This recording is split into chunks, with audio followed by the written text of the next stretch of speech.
Real Estate Excellence Podcast. Today, I'm fortunate to have the current Secretary of the Florida of Realtors. He has been a real estate agent for over 25 years and was Rookie of the Year at his first brokerage. He has been a managing broker of a company that had 750 agents in 9 locations. Today, he's the Director of Productivity at Keller Williams in Boca Raton. He is also the team lead of Lux Places and Spaces Group. I like that. In 2015, he was a Florida Realtors Art Pack chairman. And in 2021, he won the Myrtle T. Anderson Leadership Award for Broward, Palm Beaches, and St. Lucia Realtors. 2022, he served at the NAR Board of Directors and was 2019 chair of the NAR's Business Issues Policy Committee. He is the owner of Levine Coaching Company. Let's welcome Jeffrey Levine to the show. Awesome. Hey, good morning.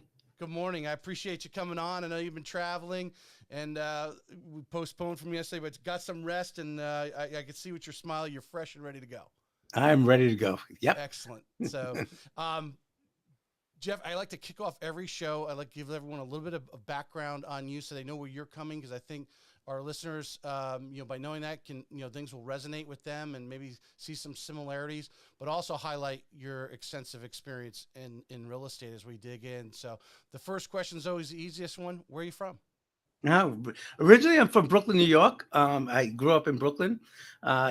Spent my first 22 years in New York City, product of the New York City school system, and moved out to New Jersey right after that, and had some family businesses. We owned the Dunkin' Donuts and a chain of video stores. And that's when I realized I was a serial entrepreneur and that I could never work for someone. So after technology was taking over the video store business, I decided to go get a real estate license, and that's what I've been doing for the last 27 years now. Started my real estate career in Central New Jersey, and became a managing broker for the first company that I was with. After you need 3 years in New Jersey to get a broker's license, became their first sales manager, and from that point on, it's been a ride.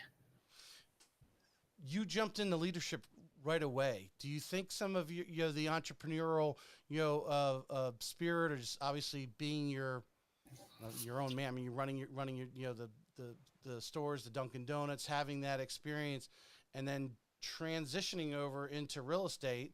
We're all self-employed, but that background and confidence that you had of running your own show, if you didn't get up, you didn't get paid kind of attitude, help you quickly move into a leadership role, and then part of your Rookie of the Year?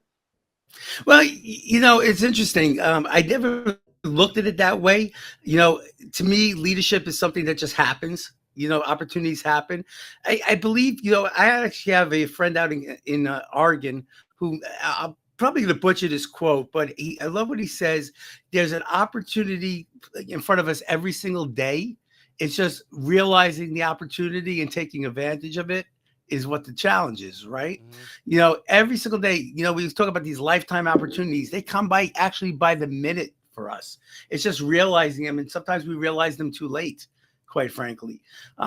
So I never aspired to anything or look for any leadership opportunity in that regard. I got involved in the leadership opportunity in the markets at that time. It's not the market center, but the office at that time.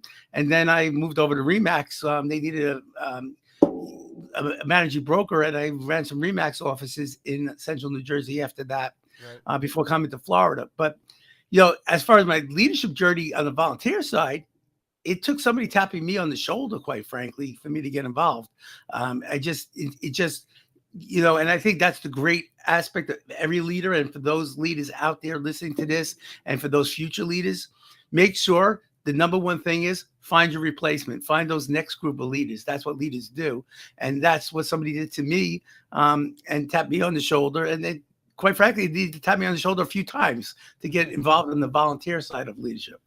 I've obviously, most of my listeners know I'm a John Maxwell fan, and that is one of the things he teaches, preaches, is that true leaders create other leaders.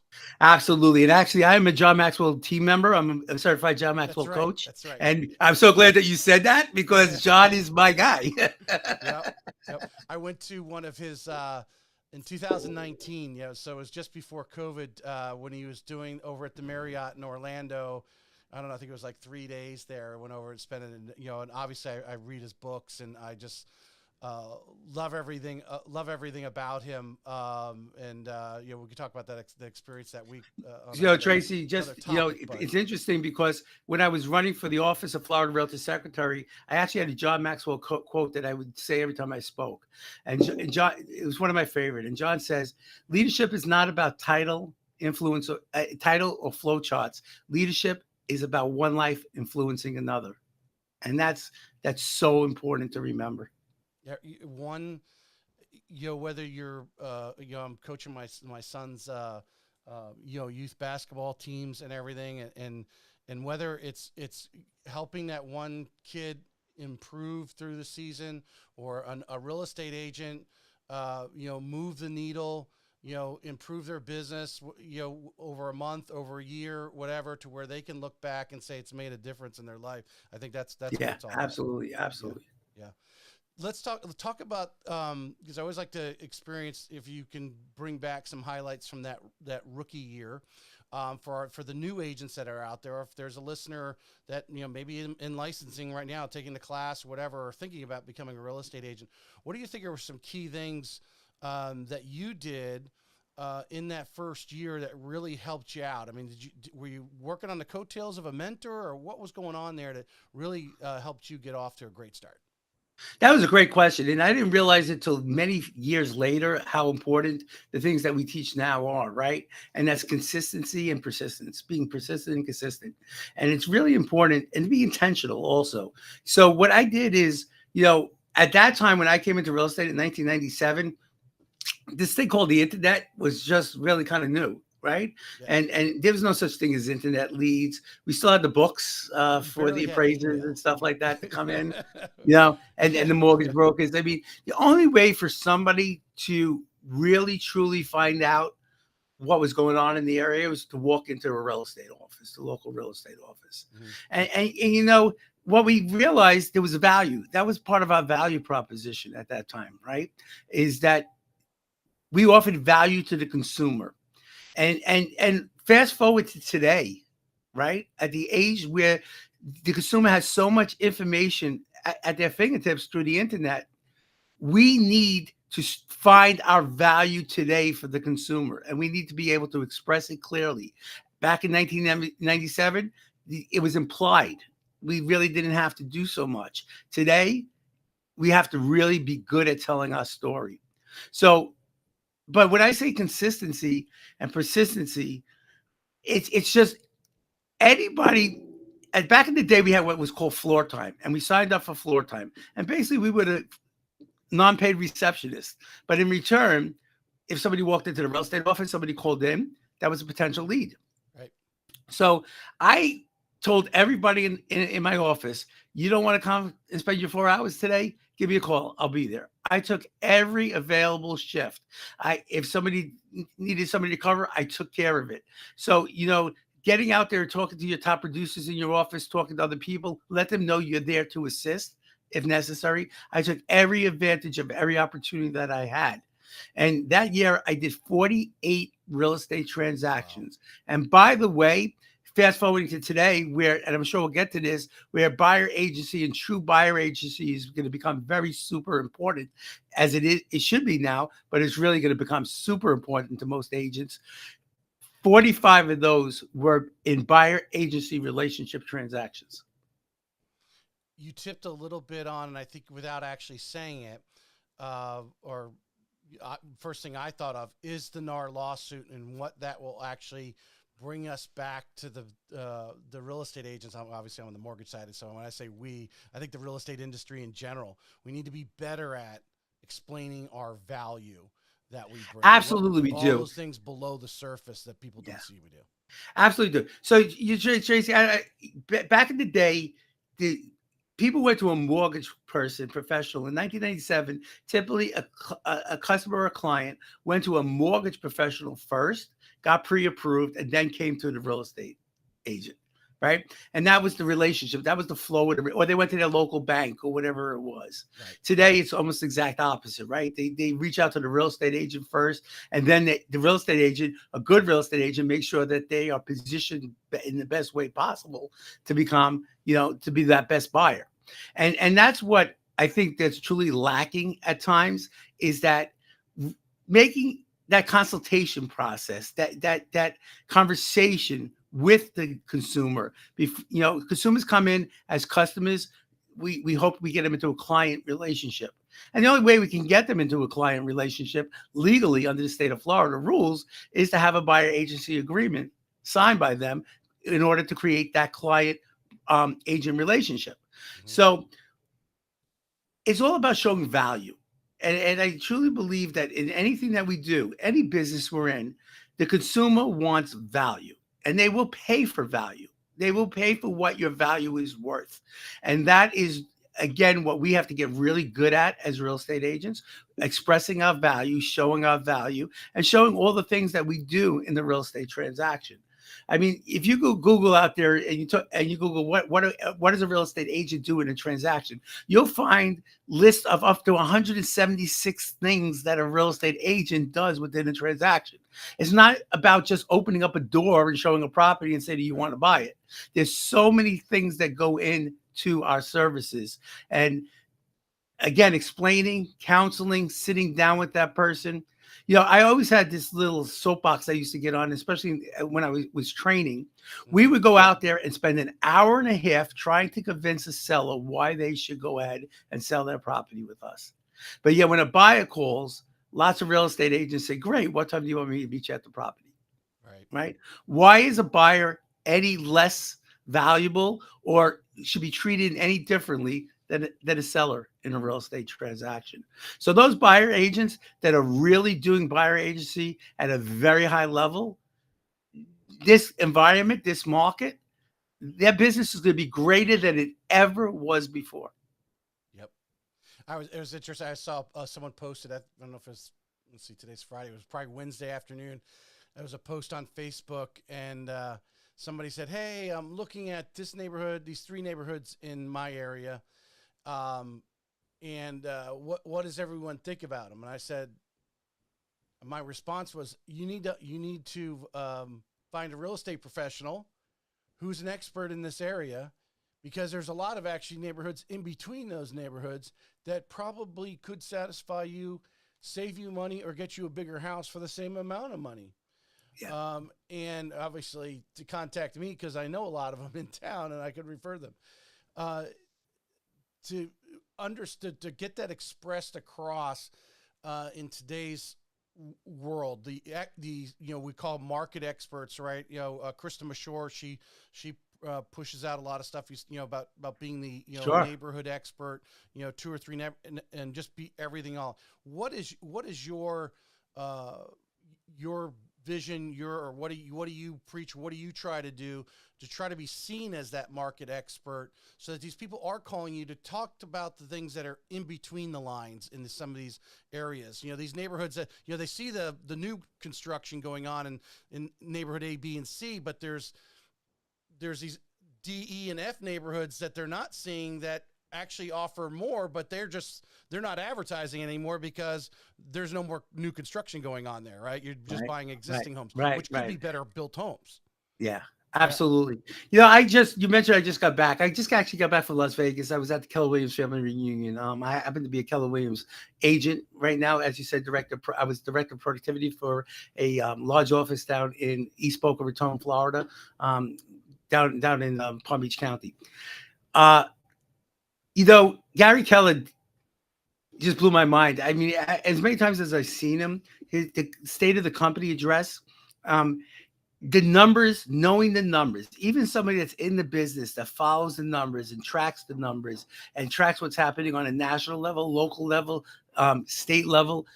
I got to tell you, when Gary started breaking down the numbers and really opening your eyes to the fact, one of the things that and maybe some of your listeners out there know, I'm sure you do as a mortgage professional, but if you took a 25-year average of interest rates today, 6.8% is where it comes up.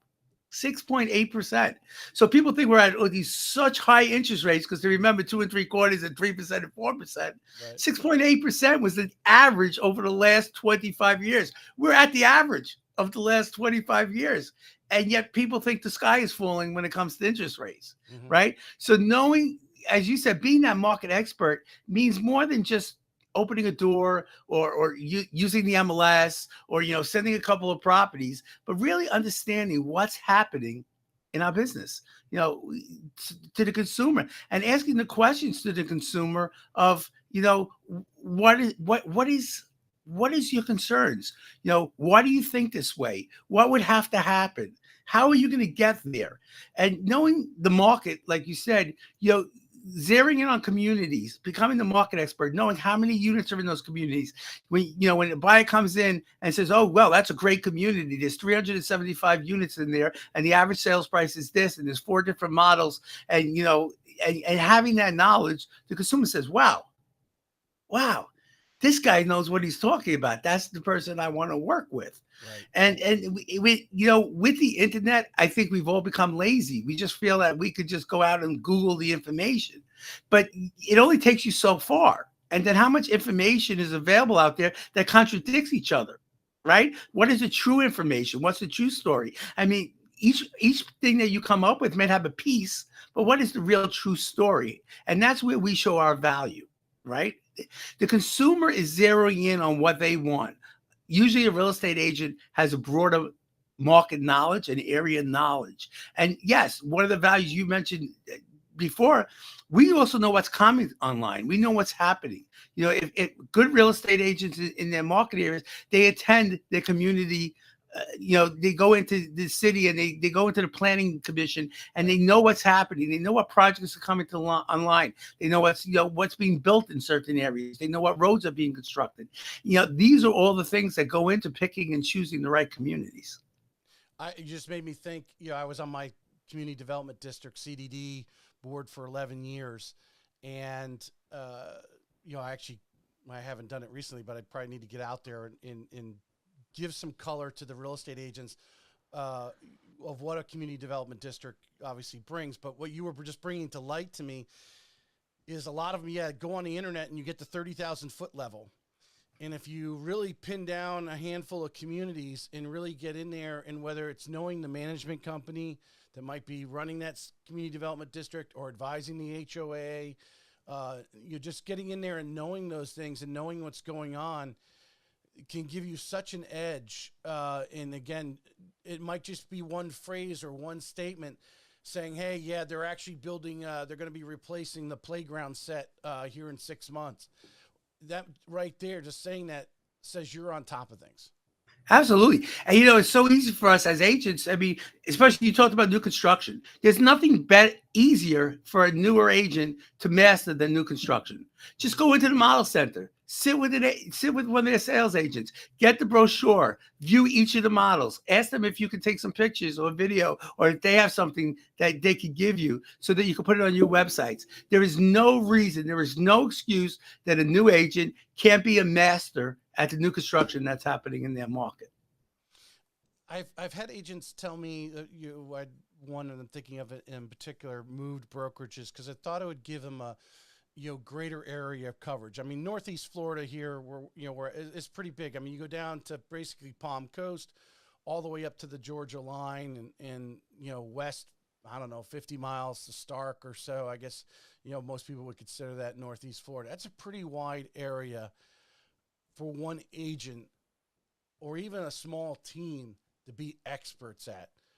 In your experience, what do you we're talking about being a market expert.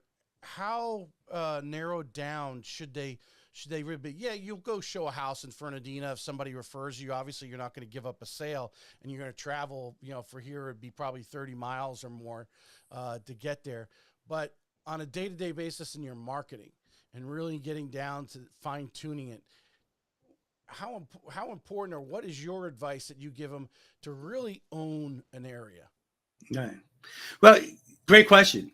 So first thing you mentioned about agents moving brokerages, and I don't want to let that go, okay? Because as a coach, The first thing I say to a new coaching client, I talk to them a little bit about their business where it is right now, and part of that is how their setup is, what their organization looks like, and that type of stuff.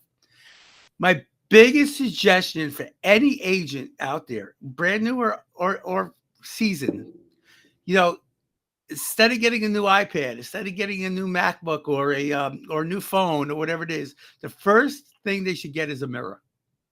And, they should look in that mirror and they should say, am I doing the things I need to do to be successful?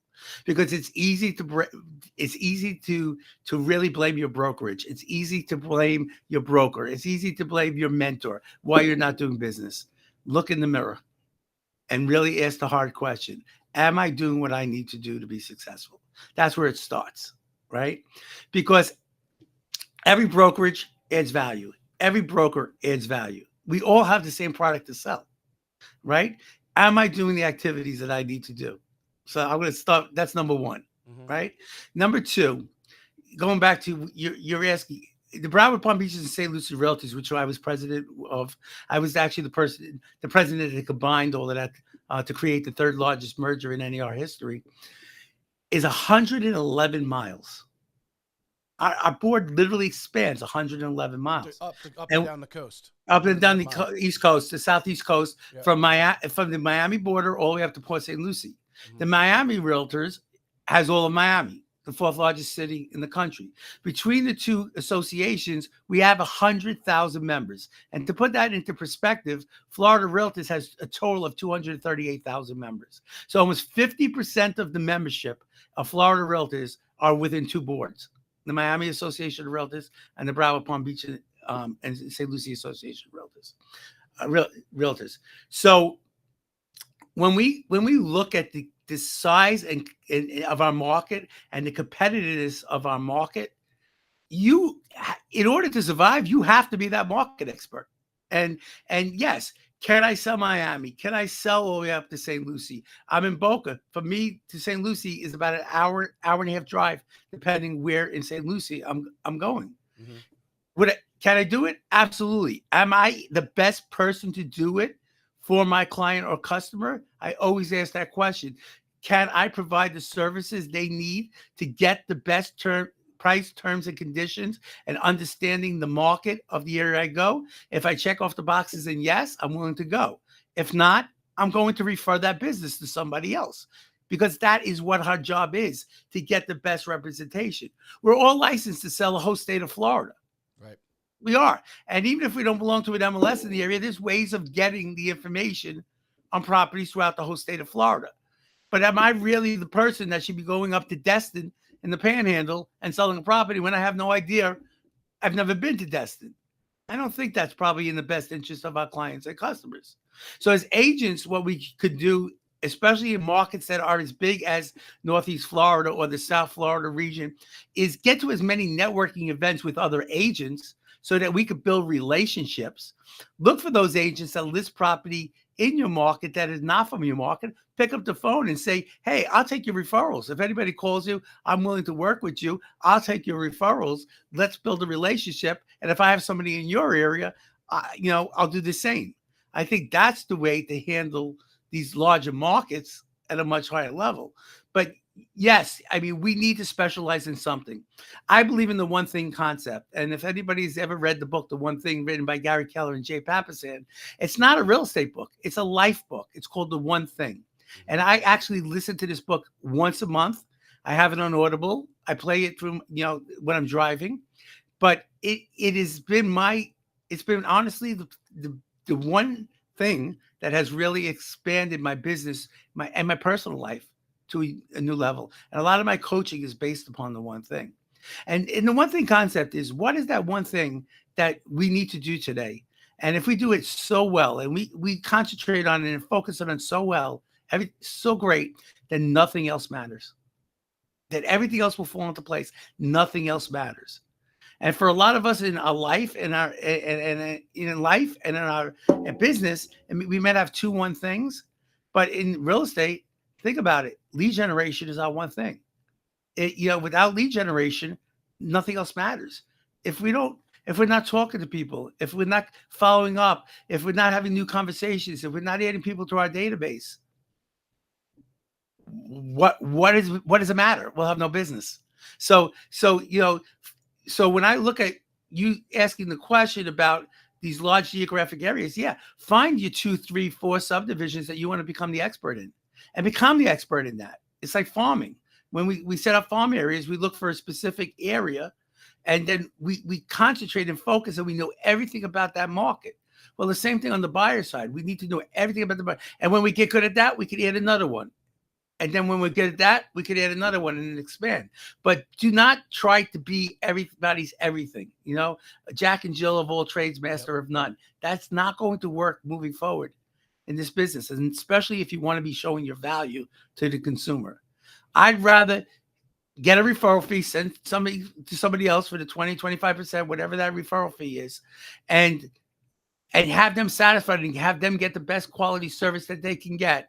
Well, I'm concentrating on my one thing. Mm-hmm. Could you tap a little bit deeper into, because it's a topic that I bring up often with different agents, the importance of building that networking with other agents. Because I've had agents say, oh, I don't want to go to that social. It's just going to be a bunch of real estate agents and they're not buying houses, so they don't want to go there. I had Patty Ketchum say, made a great statement. For the first number of years, she regrets that she never cast a shadow in the at the board of realtors out in Tallahassee at her board, and she regrets that because of the relationships she didn't create. How important has it been? Because I think some people will look at you and say, "Well, you wanted to get in the leadership. You're secretary of Florida Realtors. You networking is important for you to go for those aspirations." But how does it help the everyday agent to be regularly mixing and mingling and networking as far as growing their actual, buying and selling business? It's so funny you mentioned Patty Ketchum, because she's one of my favorite people. I think anybody that's ever met Patty Ketchum can't not fall in love with Patty Ketchum, right? But for those who may be listening that don't know who Patty Ketchum is, she's actually a current FREC commissioner, but she's I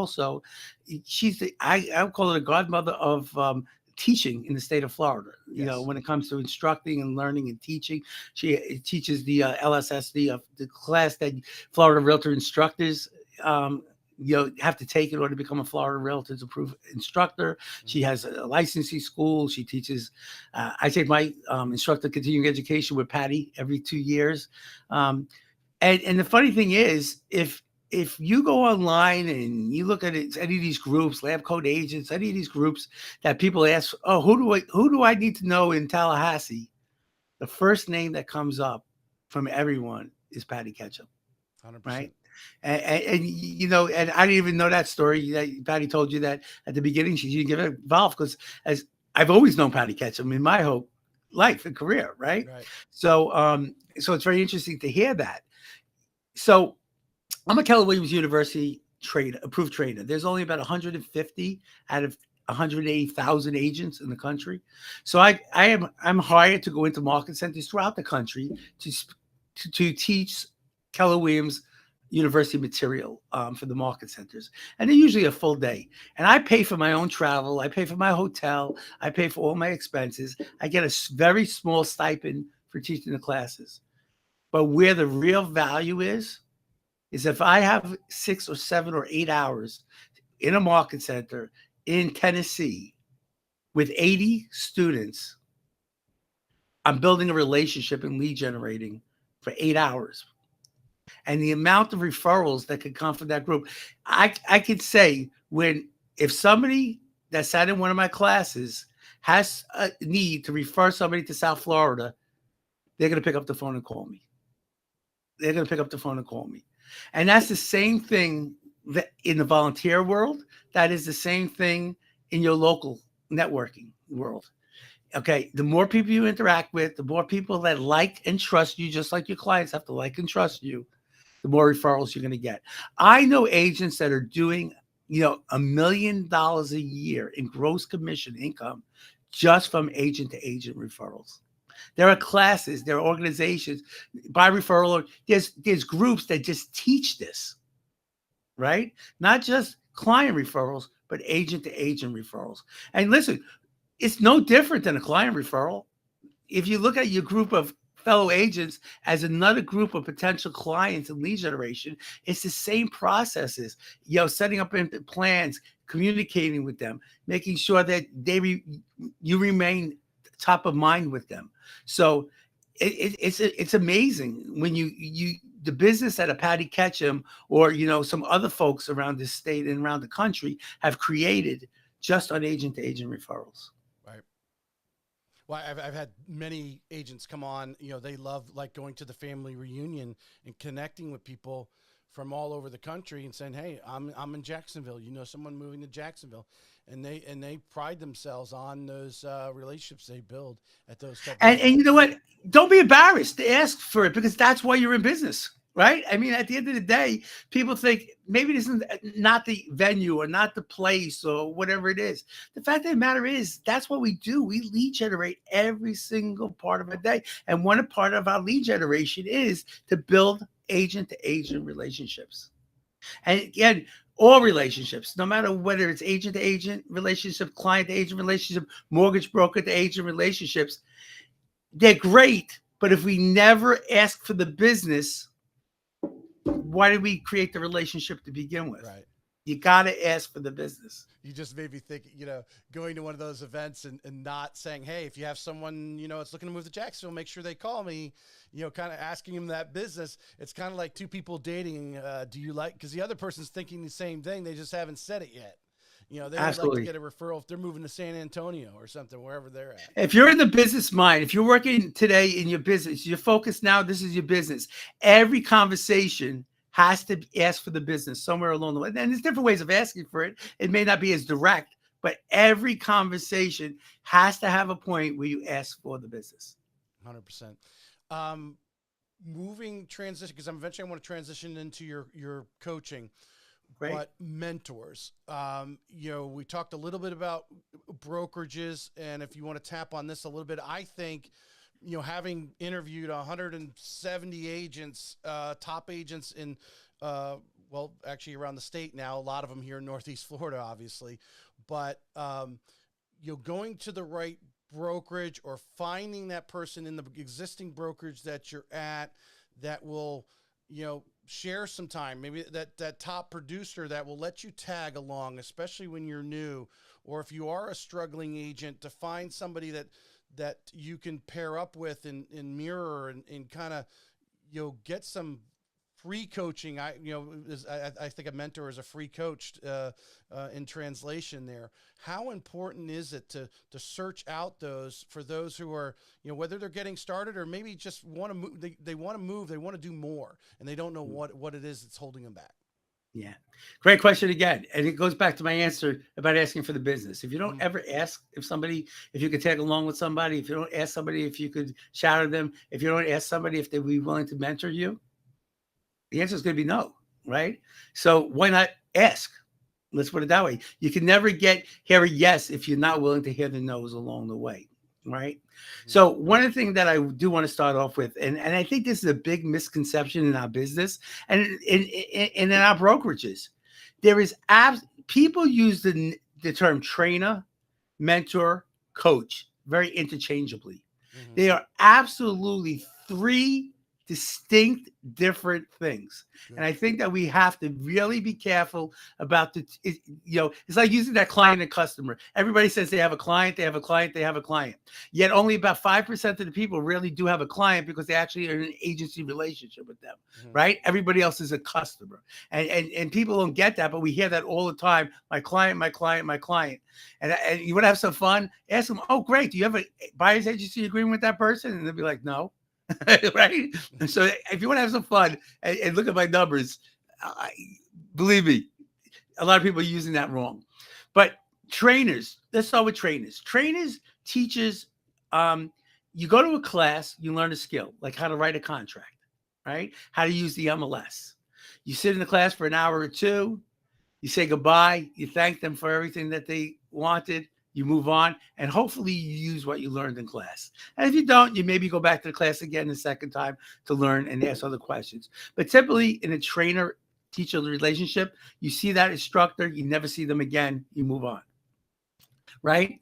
Let's swip all the way to the side of the coach, because that's what I actually do, and that's in all my 27 years, it's been my most heartwarming thing that I do, and hopefully you'll understand why. Mhm. But coaching is 100%. Coaches don't teach you how to play the game. They don't train you. They make sure that you're getting the resources you need to get your foundation in place. And in most cases, you really don't want to coach until you have your foundation settled that you could build upon. Because a coach is then going to take your natural abilities, your foundation, and they're going to just make you help you. They're not going to make you, you're going to make you, but they're going to be a partner with you to get you better and better each and every day. Right. I have some professional athletes that are part of my market center. I've had professional athletes in my coaching program, and professional athletes actually love coaching because that's what got them to their level in their world. Right. And if you look at the greatest coaches are motivators. They work 90% of success in anything we do is mindset. Right. It's not skill set. It's mindset. The skill set's only 10%. But being in the right mindset is what's going to get you there, right? My son, my oldest son, was a great baseball player, played in travel teams, played all over the country. But he was given a 5'6" frame, and he was a lefty. Okay. And he was actually a catcher. And there's no such things as lefty catchers, but he was a catcher up until high school. And he was a good catcher. But nobody would give him the opportunity because he was a lefty to be a catcher in a further thing. So they turned him into a pitcher. But he wasn't built with an arm that could throw 100 miles an hour. It just wasn't there. Right. So they created it. He became a submarine pitcher, and he basically was crafty. Lefties, the ball moves a little. It confuses batters. Mhm. He would only come in sometimes to face one batter or to in a specific situation where they needed a ground ball. And that was his role. And that's where that's so until he found a coach that realized where his value was and what he would excel at and be part of, that's what it was. He was never getting a Division I baseball scholarship for his athletic abilities because he just wasn't built that way. But his mindset was there. His willingness to do whatever he needed to do was there. And you know what? He did get a Division I scholarship to the University of Central Florida. He was their student manager for 4 years at the University of Central Florida on an athletic scholarship because of his mindset, because of the way he brought the positiveness and whatever he needed to do to be part of the team and to be successful.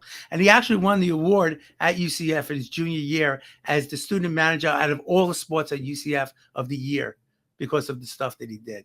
Now he's in the finance. He's actually he's a CPA, and he works in the real estate sector, and he's doing really well. But it just amazes me. He's a product of just watching what mindset can do. We all have egos. We all want to be. I mean, real estate agents are built on egos, but we got to really understand that this is a business. And we have to get the best out of us and what we can do and focus on. And there's ways of giving back. There's ways of changing lives. We change lives every day. Mhm. And that's what I love about coaching. So you skipped People, over mentor. Let's go. I will get back to I'll get to mentor because I just wanted to touch this with the coach. No, that's a great because we change lives each and every day. Son. Agents are able to change lives each and every day. Right? These are the biggest financial decisions that most people are going to be making in their lives. Mm-hmm. Let's get to the mentor. The mentor is kind of a little bit in between, right? Mentors are not necessarily trained in coaching techniques, the mindset, but the mentor shows you what they have done to become successful. Where I just want anybody here that's listening, whether you're a mentor or a mentee, and I actually am a mentor in a couple of different programs today of stuff that I went through, and now I've become mentors to. Because it was successful the way I did it does not necessarily mean it's going to be successful for you. Okay. So, following a mentor, when you're a mentee, the mindset is you have an open mind. I'm going to look at things. But if you want to 100% duplicate somebody else, you're never going to be successful because you're not them. Right. So you have to really pick and choose the things that you want to implement into your business. Good mentors are not afraid of telling you all their secrets. Because guess what? That holds them accountable. That makes them better. I will give everybody, anybody that's listening to this call, you want to pick up the phone and call me and ask me how I got successful? I'll give you the playbook. I'll give you every step that you need to do. If you look at Gary Keller, he wrote The Millionaire Real Estate Agent over 25 years ago, and it's still the number one bestseller in real estate today. And he gives you the plan. If you want to make $1 million in real estate, he gives you the actual plan on how to make $1 million in real estate as an agent. Why doesn't everybody make $1 million in real estate? Very simple. They don't follow the plan. And not only don't they follow the plan, they don't have the mental capacity to want to follow the plan. It takes a lot of work. And you know what? You look at your mentor and you say, wow, I want to be that guy one day. I want to be Jeff one day. I said to my coaching guys, no, you don't. You want to be Sam. You want to be Julie. You want to be Jane. You want to be the best Julie, Sam, or Jane that you can be. But yes, take some hints from me. Take the lessons. A mentor, the biggest value of a mentor is finding out what didn't work so you don't have to go through that headache in the future. But whether it be a trainer, whether it be a mentor, whether it be a coach, Tracy, it's so important to understand. None of them are magic pills. There is not a magic pill in any one of those things. Okay? It's you. It's you that is going to be successful or not. It's you that's going to be willing to do the things you need to do or not. Plain and simple. The coach is there to help push you, prod you. There's an expression in professional sports. You don't need to get 10, 20, 30, 40, 100% better every day. You need to get 1% better each and every day. 1%. Ed Milet is another great guy that I love to follow. Ed Milet wrote a book, The Power of One, which basically means, imagine if I made one more phone call today. How could that change my life? If I did one more rep in the gym, how could that change my life? I did one more thing each and every day and compounded over time. That's going to produce a super amount of results. So they're all important, all three of those things, and they're all important at different steps of your career. You said something when you were talking about your son in transitioning back to the coaching and what you do. And I wrote down here, to coach who understood you. Because of his uniqueness of what he did, he obviously had to find a coach who's like, okay, you know what? I could actually use him to come in for one or two batters, late in the game when we need that out type of thing. In a transition from one pitcher to another, we're going to insert him in there and to understand his value. When someone's looking for a coach such as yourself, how important is it for from the coach to really dig in to knowing a lot about? Well, you can answer a lot. Knowing enough about them, not just going, oh, well, how many sales you have last year. You got to, as a coach, what do you do to dig and find out a little bit more about it before you start, coaching? I love that. That's the greatest question I've been asked in a very long time, because I think that is the most important part, an aspect of hiring a coach. So just going through my process, when I hired my first coach, I interviewed some large national coaching companies, names that are still around today that we all know. I found some value in every single one of them. And then I was looking for the person that did it, that wrote the book, that helped that. And I wound up with a guy named Walter Sanford. And at that time, in the 80s, Walter Sanford was selling $1 million a day worth of real estate in Southern California in the 80s. Wow. okay, which probably would be 10, $20 million a day today, Easily. right? Yeah. And he wrote the books, and I met him at a Remax actually conference, and he only coached 12 people at any one time throughout the country. Some of these coaching companies are coaching thousands of people at one time, and you're not getting the actual coach or the name on the door. You're getting somebody that was trained by the company in their systems and stuff. Exactly. And that's great. And there's value to that. But I wanted the person that wrote the book. I wanted the one-on-one.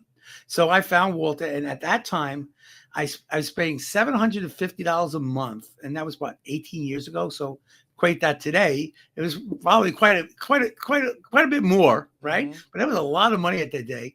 And I was averaging $80,000 a year in sales, and I couldn't break through that ceiling.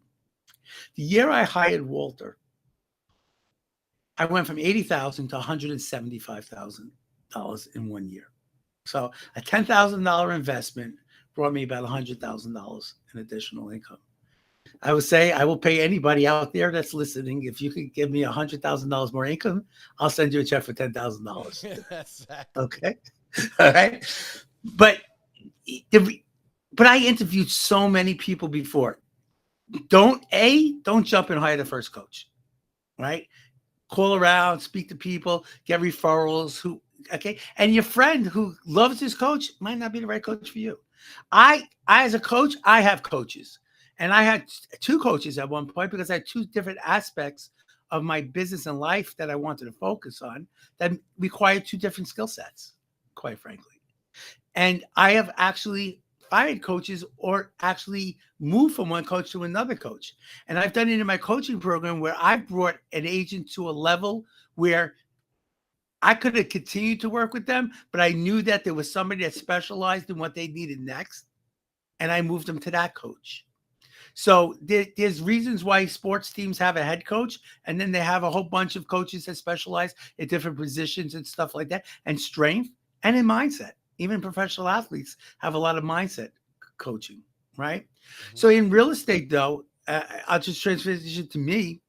I don't coach many. I don't coach many people at all anymore. I actually used to have over 100 coaching clients. Right now, I have 15. I've changed my focus because I focus on people that have the skill set to begin with. B, and when I say skill set, that means the willingness to do what they need to do in order to be successful, and are continually growing and learning, and have a learning and growing mindset. But B, I know that I could be a bigger value to those 15 people than I could ever be to 120 people, because it's going back to my one thing. I know what I need to focus on. Now, each one of my coaching clients, it's very, very specific, their coaching. I coach to what they need, their needs to them. It's not one program. It's not one model. It's not. And by the way, I do coach inside and outside of Keller Williams. So it's not brand specific either. Right. Okay.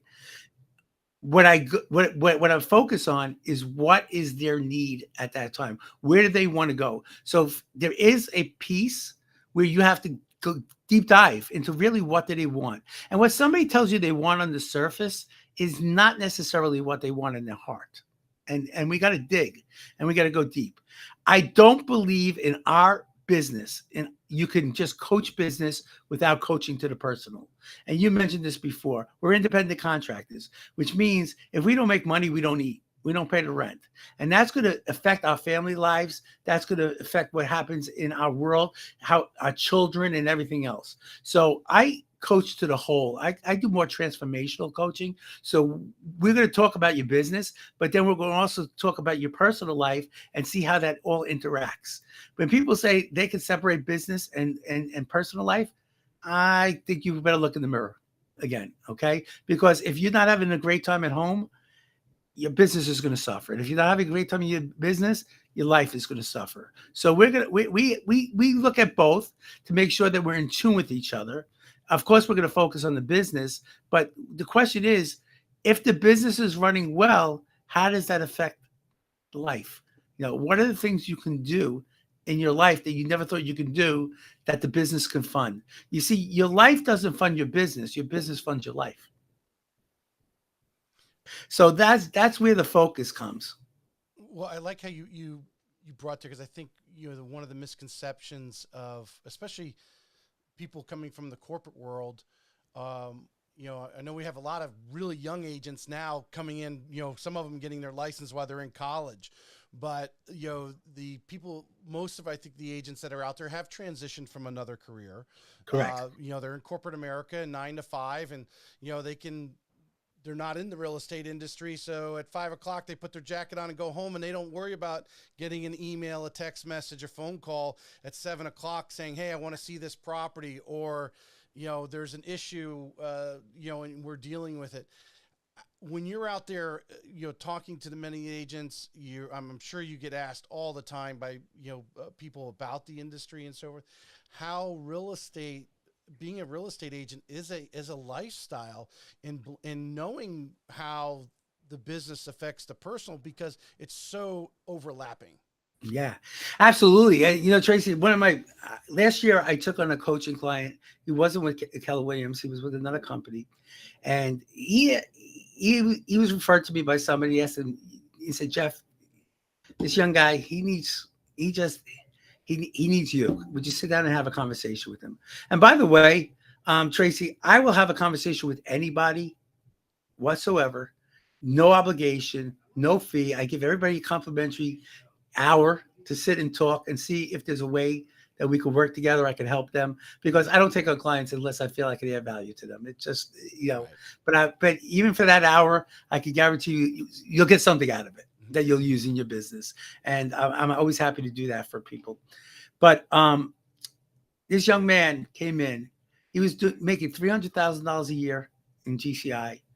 He was doing about $8 million a year in production.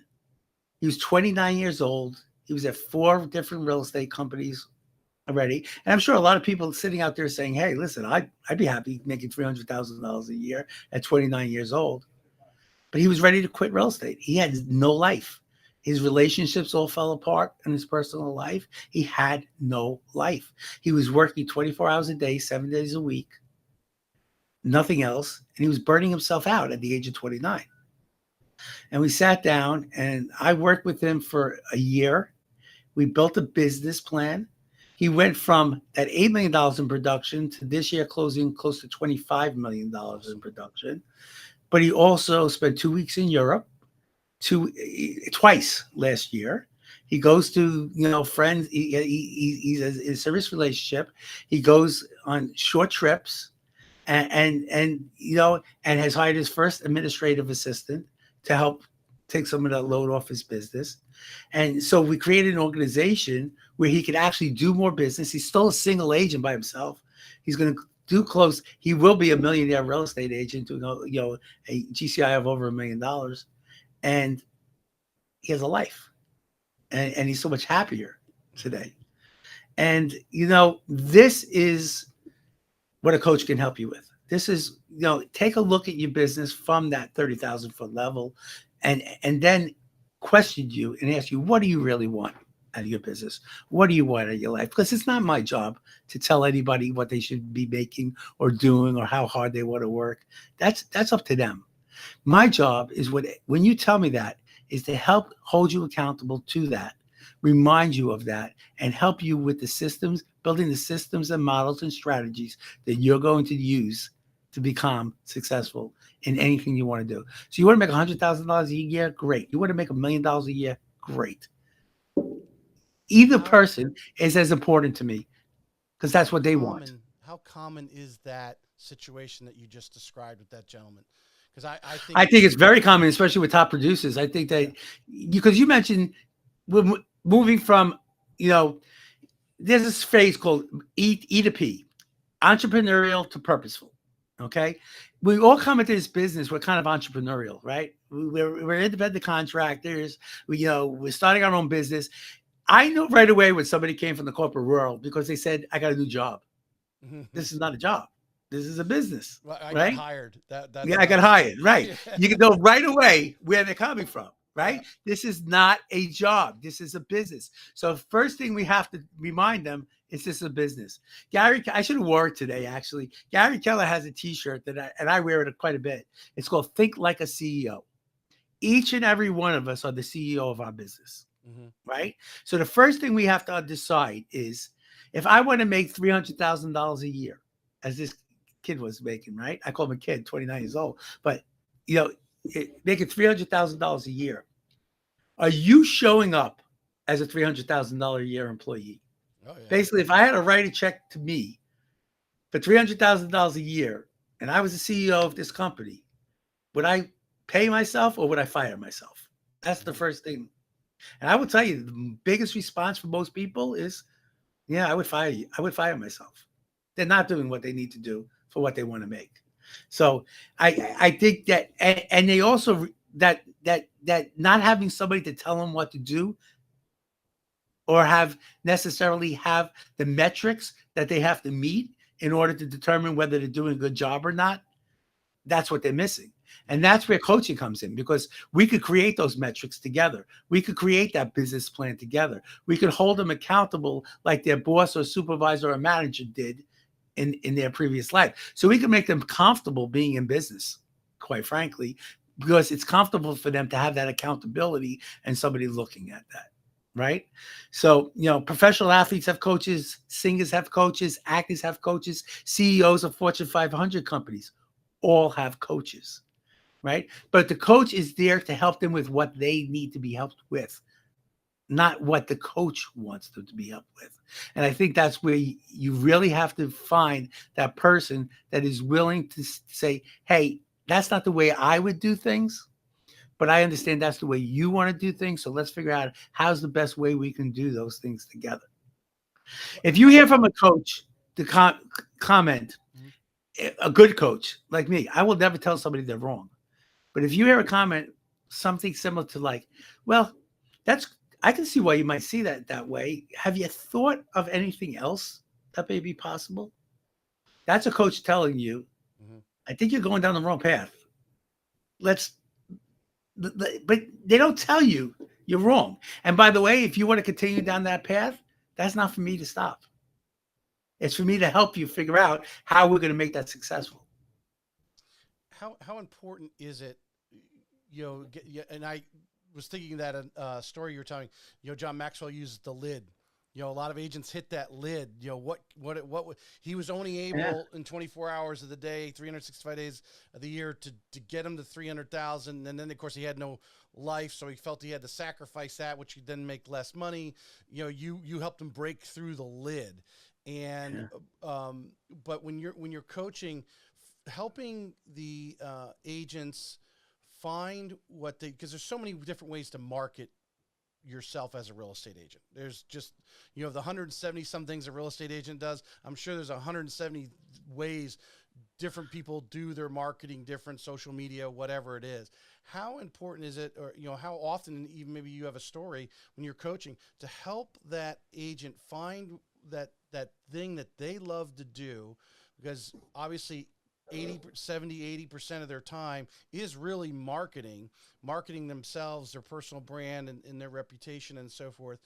But to find the best way that they love to do it, that they get out of bed every day excited that they get to do this. You see a big smile on my face because I couldn't have said it better. The only thing I'll change is we don't do marketing. We shouldn't be spending our time on marketing. We should be spending our time on prospecting. Prospecting is for now business, right? Mm-hmm. Where the marketing is a little bit more passive.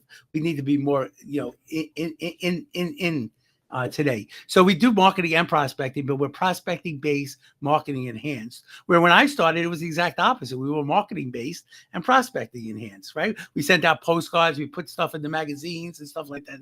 Today, it's a lot different. We have to be knocking on doors, making the phone calls and those type of things, and then let the marketing build our brand. But going back to the E to P concept, that's the concept. When we come in as entrepreneurial, we hit a ceiling or a lid, like you said, that John Maxwell uses the term. I've heard both of them, ceilings and lids, but John Maxwell is a lid. And in order to break through that ceiling or lid, we have to become purposeful in what we do. And when we become purposeful in what we do, and to give an example is, you pick up the phone, I'm going to lead generate today, I'm going to call 20 people, right? And I'm going to sit there and I'm going to call 20 people. And I know I have to do it today. And I'm going to say, hey, do you want to buy or sell real estate? Hey, do you want to buy or sell real estate? Hey, do you want to buy or sell real estate? And I call 20 people. And at the beginning, I'm like, oh, I hope nobody answers the phone. I just want to get through these 20 calls, whatever it is, right? But when you come in with the mindset is, I'm going to get 20 listings today, and I'm going to make the calls, and I'm going to be purposeful. And I'm going to practice, and I'm going to be prepared for the conversation. I have all my objection handlers in place, and I can't wait for that next person to pick up the phone because that's my next listing. That's becoming purposeful. Right. And when we become purposeful in everything that we do, and we know exactly where we want it to go, and we know the steps that we're going to take to get there, that's when we break through the lids. That's when we break through the lids. And then we set up systems and strategies that we use for each particular thing. Now, going back to the one thing concept, we cannot be masters of everything. And if you go back and look at the success of very top successful agents in the business, and when I say, I call mega agents over $6-7 million in volume, they're making a pretty nice living, right? At that point, you look at every single one of them, and you look at where their business is coming from. On average, there's not more than 4 sources of where their leads and lead generation efforts are put towards. Number one, I'm going to give everybody this. They should write it down. It's your database. It's your database. Everybody, there's not a successful top agent that I know that has not worked their database to the highest level. Your database is it. But then what is the other 2 or 3 things or 4 things that you can implement into your business? Is it door knocking? Is it farming? Is it networking? What are the different things? Is it for sale by owners? Is it expireds? And when you choose that one, until you get really, really good at it, you don't add another. It's focusing on your one thing, right? So if your one thing is lead generation, now we break the lead generation up into 2 or 3 different types of lead generation. And we get masterful at it, and we get really good at it. And we know our conversations. We practice them every day.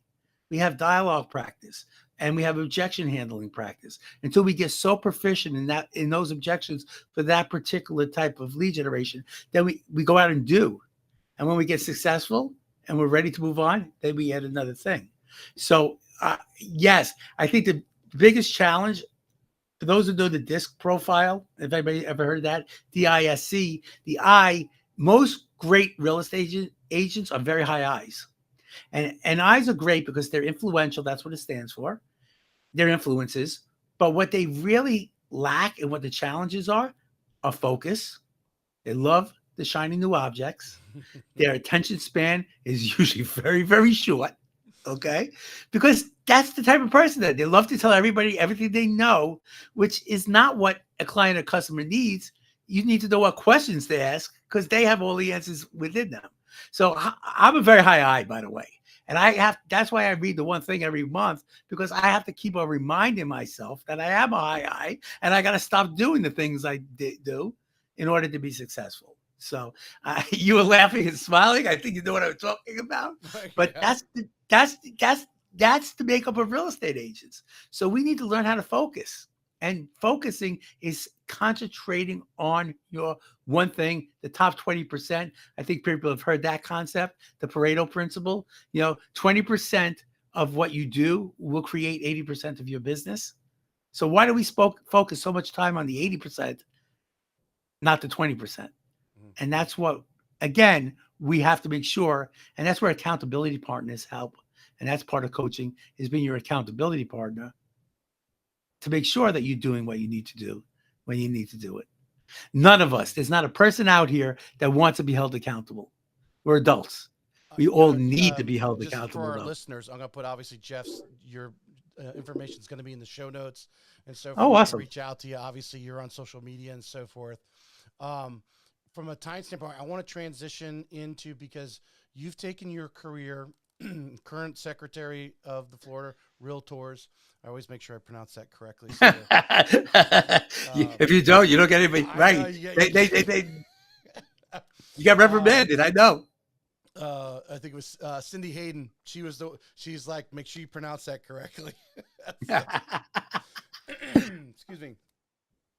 You're involved at NAR. You're involved at Florida Realtors. Yes. Um, you know, that's my lights on a timer here in my office. How important is it? You know, not every agent wants to take it to the level that you have, obviously. I mean, it's just, but how important it is, especially this day and time with the problems with insurance, really nationally. It's not just here in Florida. Sure. Insurance is an issue everywhere. That's one of the bigger topics. But there's things that are going behind the scenes to be aware of what's going on, and then obviously supporting through RPAC or giving feedback to leaders like you who are up there, hopefully guiding decisions that are made that are affecting the 250,000 agents in Florida, let alone Florida housing for everybody. But how important it is to support that and be involved in some level. I appreciate that. And sub-level is the key word here, because I do want to, this is really important. And I want to caution every single agent out there right now. Do not overextend yourself. Your business comes first, because if you don't have a business, nothing else matters, right? And I see a lot, unfortunately, agents try to get too involved on the volunteer level without making sure that their business is in order first. Okay. And I could not do what I do today. I could not do it at the level I do it today if I didn't have the support and of my business, quite frankly. Okay. So I do want to caution every agent out there, but there are ways to be involved from day one. RPAC was one of those things that you had mentioned. RPAC is our insurance policy to make sure that we have the money to lobby and do the things that we need to do on a local, state, and national level to make sure that we have an industry of a business to go to every day. Without RPAC, we would have had, this business would kind of look quite a bit different. And moving forward, those RPAC dollars are going to help us get to the next iteration of what our industry is going to look like. We talked about some issues. Yes, you talk about insurance. We talk always about, attainable workforce housing, but there's other things that are facing. We have artificial intelligence, the development of artificial intelligence. That's needs to be regulated at some level. And what is that going to look like in our world? Valuations in your business, valuations are important. In the last few years, we've had these automated valuations, AVMs and stuff. What does that look like compared to an appraiser, or how does the appraisal business fit in with the AVMs? So, there's a lot more that your RPAC dollars go to than just the hot issues of today, whether it be vacation rentals or private property rights. So whatever you can do, your investment in RPAC is the first step, right? And then as you're able to, find what your passion is, get involved in a committee at your local association, volunteer even for a day. There's things you can do for a day, things you could do over the year. But again, make sure that you're not taking away from your business in order to do that. Make sure that your business is solid for you able to do that. We talked about showing up at networking events. Those are usually after hours. They don't affect your business. It helps grow your business. You get to learn things. But it is important for you to let us know, the leaders that are in your local level, your state level, your national level, let us know what's happening in your community. Communicate with us.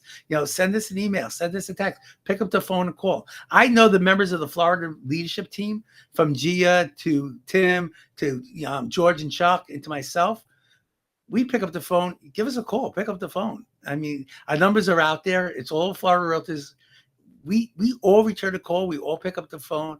We're active real estate agents. You have a question about the business, we're happy to answer the business, because at the end of the day, our role is to make you productive and profitable in everything that we do. And even the decisions on the political side, and and those types of things is to make you productive and profitable. Kim Knapp, had a discussion with her last week, and she brought up something that I think a lot of people take for granted in the business, and that's the ethics. I had Patricia Delanoy from down south on, and she was talking about what it's like to be a real estate agent in France, is actually because she was talking to someone there. And, where literally, because of guidelines, ethics, standards of practice here, you don't have 6 or 7 real estate agents putting their sign in the front yard.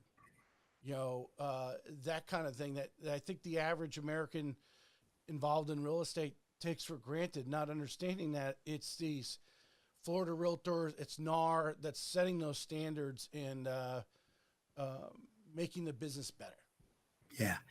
You know, these lawsuits, unfortunately, have taken the eyes off of what's really important at the end of the day, right? I mean, listen, in any business, any industry, there's lawsuits. It's part of life. But really, we need to focus on the core aspects of being a realtor. Mm-hmm. And that is, by far, following our code of ethics. That's what separates us from everything else. That's the value, among many others, but one of the main values of working with a realtor is they are bound by a code of ethics, right? And all of those articles are specific to protect the consumer. And that's in the best interest of the consumer. There's lots of industries that we could go to, people that are licensed or non-licensed, right? Or that have accreditations or non-accreditations. There's a reason why people have these accreditations, why they're members of these professional associations. And having that ability for us to self-police, for better words, our industry, to make sure that we're all following the code of ethics that we have agreed to, is in the best interest of the consumer. 100%. It truly is. Yeah. And that's what we should be focusing on. What's in the best interest of the consumer? I've seen some stuff on, and actually one of the reasons why I was kind of smiling earlier, because it popped up on my screen, and I haven't looked at this video, but it's a huge, real estate agents in the United States are paper pushers. And there are people out there who are trying, in my mind, or my perception, take the business down or devalue the real estate agent. Yeah. You know what? And we can't let that happen. And the only way we're not going to let that happen is by going direct to the consumer and explaining our value and showing our value. And showing our value on everything that we do each and every day, every second of the day. Listen, your industry has gone through iterations, right? Mm-hmm. And I remember when the online business started, right? And now we realize there's a value of having that local loan officer, that person that's in the community, that isn't in the state of Florida alone. I mean, at least we don't have that issue where people from Alaska could, sell property in the state of Florida, right? There's things that are specific. Like you mentioned insurance. I've had so many deals fall apart from a loan officer that didn't understand our insurance issues or condo requirements or, things that are specific to Florida. I mean, it's great that you can write in all the states. And if you're doing a single family home that with no HOA and it's pretty clear, okay, maybe that you could do it. But there's so many things that are specific to the state of Florida. You want everybody in that transaction to know really what's happening in that market area. Right. And I could speak from example on that. When I had my first 8.5 years, I was in Michigan at the time in 2005 and started working with Quicken Loans, now Rocket. And when we started doing purchase business, probably in 2009, 2010, because the refi, they realized that eventually the rates would rise, right? Of course, it took 12 years later or whatever before rates rose or where we're at now to where there's no refi business pretty much. They realized they needed to open the purchase side. So being and talking to people in Florida, they didn't know what the customary fees were. So they were quoting their customers basically all the fees, because that's what the law says.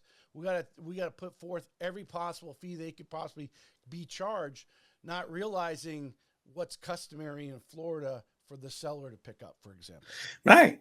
Even like the issue of taxes paid in arrears, that doesn't happen in most states, right? And homesteading. And, I had a VA loan where, they were shocked when it came to, they had the wrong quote on insurance because it was so off on the insurance quote because it just wasn't customary in Texas. They used numbers that they were familiar with in Texas, right? So there's just so many different aspects that is important. And by the way, our code of ethics clearly states that you should not be doing business in areas that you don't have expertise. In our code of ethics. 100%. Right? I want to finish up with you here. This has been a great conversation, and I think you and I could probably talk for hours. But Oh my God, this may be the longest podcast I've ever been on. we could do a Joe Rogan style talk. But there's so much great information out there, and I'm hoping that when we spin some reels off of here, obviously the full video will be on YouTube. It's already over on Facebook, and I'll make sure we're friends on Facebook so I can share it or put it on your page there. But I just want to finish up with a very simple question from an experienced real estate agent who's really in touch with what's going on, our insurance issues and everything. What do you think? If you've mentioned several times during the show that focus on what's in front of you, prospecting and doing the steps to keep your business moving forward. Give 3 things that an agent with the current market conditions, rates are at a 3-month high. The inventory's not there for the demand, especially here in Northeast Florida. I'm sure Boca Raton probably has the same issues there. What are 3 things that every agent should be doing right now? So, very interesting. First of all, we have to get really good at our skills. We have to constantly get better and better. Educate. In 27 years, I don't know everything, right? Mm-hmm. We have to constantly, every single day, work on that 1%. Each and every one of us. You, me, everyone out here. No matter how successful. Because when you get successful, everybody's trying to knock you down. Everybody's trying to take that business. Right? So that you have to make sure that you're constantly on your game. You can never, ever, ever get lazy or laid back. You have to constantly be pushing for that 1%. So getting better at your skills. Find somebody to role play with. Find somebody to work on your conversation practice with. Find somebody to work on objection handling with. There's lots of stuff, like you said, out there on the internet. There's a lot of YouTube channels, but there's nothing better than getting in there and having those conversations. By the way, when you put out my information, if anybody wants to contact me, I'll send them a link every morning at 7:45 a.m. for about a half an hour, 30 to 40 minutes. We do a role play every morning, kind of a round robin role play with agents, go through objection handlers and that type of stuff. And if I'm not traveling, I'm on that call myself every single morning at 7:45 a.m. So feel free to jump on it. Anyone that you're coaching, anybody that wants to jump on, I'm happy to do that. As a matter of fact, when I started that a few years ago, there was an agent from Fort Myers, a brand new agent from Fort Myers. Her name was Natalie Turnquist, who jumped on that call, was on that call every single day. She was actually one of my classes. That's how she got the call. And when my sister wanted to buy a house in Parrish, north of Sarasota here in Florida, I referred her to Natalie because she was on my call every single day. And for being on that call, Natalie wound up with a $20,000 commission for just being on that call. And so I love to get agents from all over the state, involved in that call. So because it creates a network, like we said before. But that's number one. Number two, send me that link, and I absolutely will. I definitely will. Yeah. I definitely will. And number two is, it is super important that we continue to show our value. Your value proposition, telling your story, that is something that I work with in my coaching program. The first step of every one of my coaching program, no matter what level you're at, is to make sure that we have your 30-second elevator pitch down and that we know what your value is. If somebody says, why should I choose you out of 238,000 real estate agents in the state of Florida? Realtors, I'm sorry, almost 400,000 real estate agents in the state of Florida. Why should I choose you? It comes down to that 30-second elevator pitch. Because quite frankly, you only have 10 to 12 seconds to capture somebody. Mm-hmm. They decide in 10 to 12 seconds whether they're interested in doing business with you or not. You could go on and on for an hour. It doesn't matter. In the first 10 to 12 seconds, they've decided whether they're interested in doing business with you or not. So you got to find a way to capture them like that. You need to know your value proposition. You need to know it. And it needs to just roll off your tongue simply. And we all need, especially you buyer agents out there, we need to get proficient in using buyer agency agreements as part of our value proposition. And there is a value in using the buyer agency agreement. There's a value for the consumer in you using a buyer's agency agreement. It allows you to represent them in a different way at a higher level and more concentrated on their best interest. So please make sure you learn the buyer agency agreement. You take classes on it. I know Florida Realtors is giving a ton of courses on it. NAR is giving a ton of courses on it. ABR, accredited buyer's representative, a great designation to get. I got that 23 years ago. Great designation to get. So education, value proposition, and working on your skills and getting better and better every day. 100%. Jeff, I appreciate you coming on. Is there anything you want to throw out there? I like that. There's a group that does they call it the Breakfast Club for loan officers. They're doing something similar to your thing there. Do you guys actually have a name to this group that you have? Yeah, we call it Miracle Mornings. We call it Miracle Mornings because it's a way of getting us just started, a day started. It goes to that miracle morning concept that, from the book. It's just a good way to get things going. It gets us, you warm up before a player gets on the field, they warm up, right? This is the warm-ups. This is where we get all the kinks out, and we get into the right mindset. There is a little bit of mindset that's thrown in there too. And we call it Miracle Mornings. Someone can actually just get on, through their phone and be listening to the others. The Zoom link. That's all it is. It's a Zoom link. You're taking the kids to school, whatever it is. Again, if the value is to get involved and we have one agent become the consumer and one agent become the agent, whatever you want to practice. If you're doing for sale by owners, if you're just doing care calls, whatever you want to practice, right. But you'll listen. The value is in the listening and listening to the other agents. Right. And seeing how they handle the objections. And I'm going to tell you, everybody starts off not the greatest, but I'm going to tell you within a couple of weeks, you could see the improvement. It's amazing. And I've been doing this now I have people that have been on there for way over a year now. Wouldn't miss a morning of it. It becomes a habit. Right. You wouldn't keep doing it unless you saw value in it. And obviously they're tipping in for their next tip. There you go. It's obviously helped them close a deal or whatever it was, move the needle for them. There you go. I appreciate you. I appreciate you too. And again, if anybody wants to reach out at any time, feel free. I'm there. We can set up a call. Like I said, a Zoom. Doesn't matter where you are.